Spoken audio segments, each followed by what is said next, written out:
Hello everyone. Today I will be showing you how to add a course using a permission code number. The first thing that you will need to do is log into your student portal and select the Manage Classes tile. The next thing that you will have to do is select the Class Search and Enroll under the menu bar and select your term.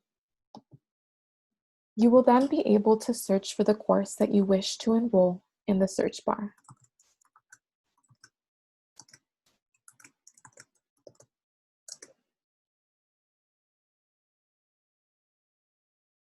Once the search results appear, you can select your course and then select the course that you would like to enroll in. The next step is to click this gold Next button at the top right corner of your screen. And here you will be able to see that there is an area where you can enter your permission code number. If you encounter any issues with your permission code number, please contact your professor as soon as possible using your LECCD email address.